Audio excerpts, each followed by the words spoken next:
You don't know what to do with your hands. You're standing at a grave. Flowers you aren't sure where to place. People around you performing grief because nobody ever teaches you what it actually looks like.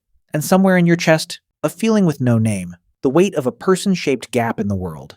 Humans have been standing here for 430,000 years. Before our species, before language. Something older was already next to a body, not knowing what to do with its hands. And then, it made a choice.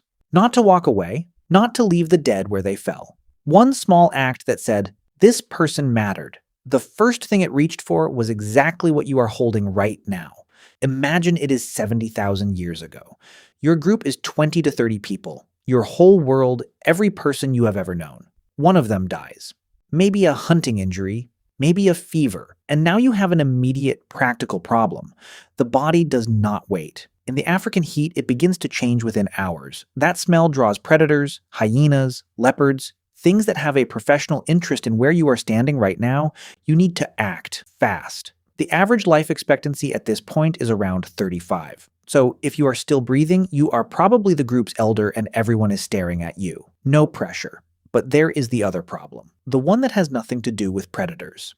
Your brain, a brain just as complicated as the one you are using right now, does not have a word for what happened. This person was here yesterday. They are not here today. You are not too primitive to feel that. You are too human not to. That gap between the practical urgency of a body and the impossible weight of a person being gone, that is where the funeral begins. Not with ritual, with confusion, and with a question you are still asking 70,000 years later. In 1960, American archaeologist Ralph Solecki is excavating Shanidar Cave in northern Iraq when he finds something no one is ready for. A Neanderthal burial. A man, roughly 60,000 years old. And around the skeleton, pollen. Not scattered pollen, concentrated clusters from 8 different flowering plant species. Plants that produce color. Plants with no nutritional value in a grave. Solecki's interpretation: someone had carried flowers and laid them over the body. That was not a theory anyone expected. Neanderthals were supposed to be too primitive for that kind of gesture. They weren't supposed to care. Apparently they did. And this is the part nobody talks about.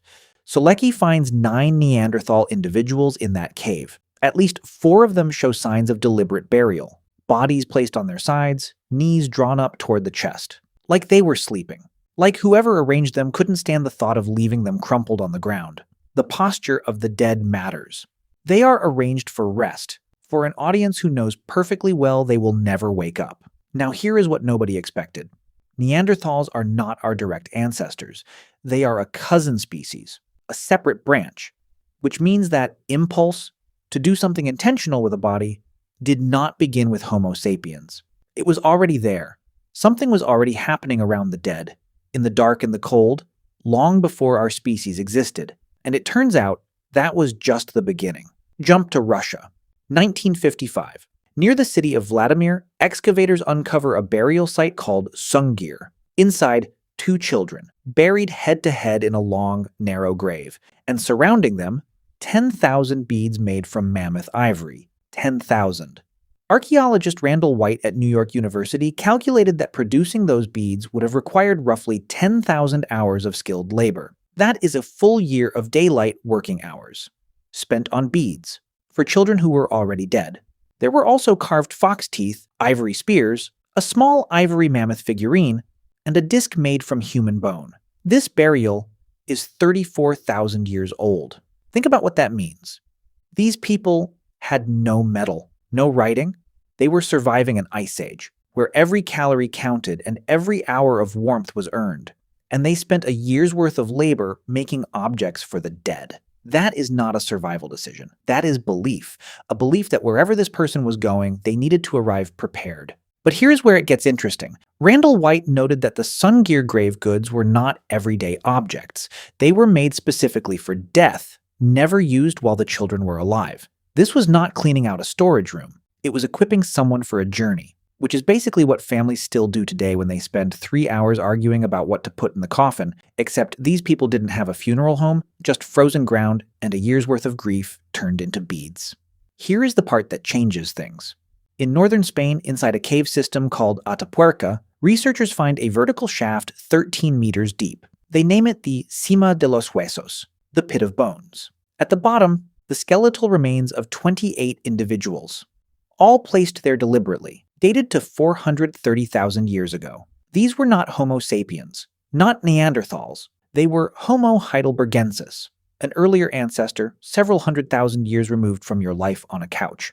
And at the bottom of that shaft, researchers find one object, a single hand axe made of red quartzite.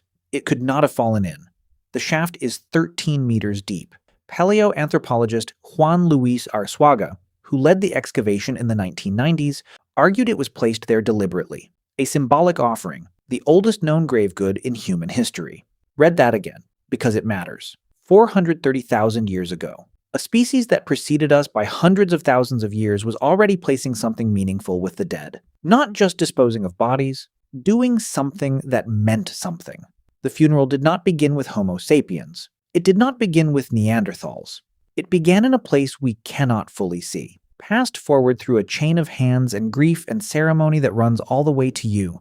Think back to that grave you were standing at. The flowers in your hand, the dark clothes you chose, the way people gathered and told the same stories about the person who was gone, like saying their name enough times could hold them in the world a little longer. You probably thought those instincts came from your culture, your family, your religion, but they are older than any culture, older than any religion, older than the species that first practiced them. You were not taught to mark death with meaning. You arrived already knowing how. You are the product of 430,000 years of people who could not walk away without doing something. And that, more than any tool, any language, any piece of art, is what makes you unmistakably human. Ancient humans didn't bury their dead because a priest told them to. They buried their dead because something in them could not leave without doing something. Something that said, this person mattered. That impulse is older than our species. It survived ice ages, mass extinctions, and 430,000 years of everything trying to erase it. And it is still the first thing you reach for. If this one stayed with you, the next video goes into what ancient humans believed happened after death, and the evidence is stranger and older than anything you'd expect. Subscribe so you don't miss it. Which part of this landed hardest for you? The Neanderthals who brought flowers, the children buried with 10,000 hours of handmade beads, or the 430,000-year-old hand axe that predates our entire species?